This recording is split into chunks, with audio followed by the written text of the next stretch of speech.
Assalamualaikum warahmatullahi taala wabarakatuh dan salam sejahtera. Hari ini kita akan masuk subtopik pertukaran gas merentasi permukaan respirasi iaitu alveolus dan bagaimana gas respirasi ini iaitu gas oksigen dan gas karbon dioksida diangkut di dalam badan manusia. Okey, pertukaran gas oksigen mahupun karbon dioksida apabila dia merentasi permukaan respirasi, dia menggunakan proses resapan ringkas. Resapan ringkas yang berlaku antara dua kawasan yang mana bergantung kepada perbezaan kepekatan atau istilah untuk gas tekanan separuh gas.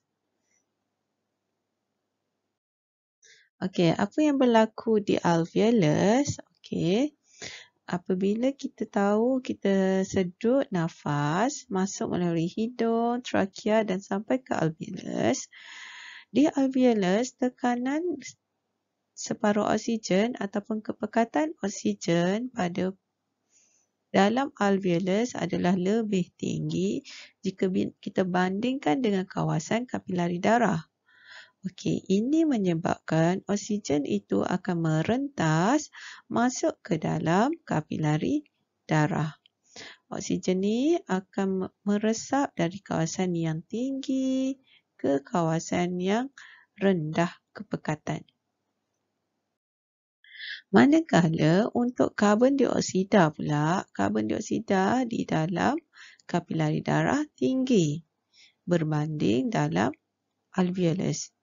Maka karbon dioksida ini akan merentas keluar daripada kapilari darah masuk ke dalam alveolus. Okey, konsepnya sama secara resapan daripada kawasan kepekatan tinggi ke kawasan kepekatan rendah. Okey, apabila gas itu telah masuk ke dalam darah, bagaimanakah gas oksigen diangkut dalam sistem peredaran darah? Okey, pengangkutan oksigen dia menggunakan sel darah merah.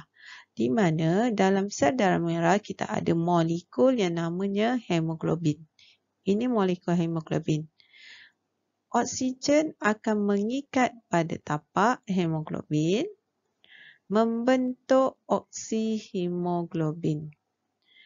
Okey, dan diangkut daripada di dalam kapilari darah sehinggalah sampai ke sel yang memerlukan oksigen. Okey, dalam salur darah kita ada sel darah merah. Dalam sel darah merah kita ada molekul hemoglobin yang mana oksigen akan mengikat pada tapak ini dan membentuk oksihemoglobin.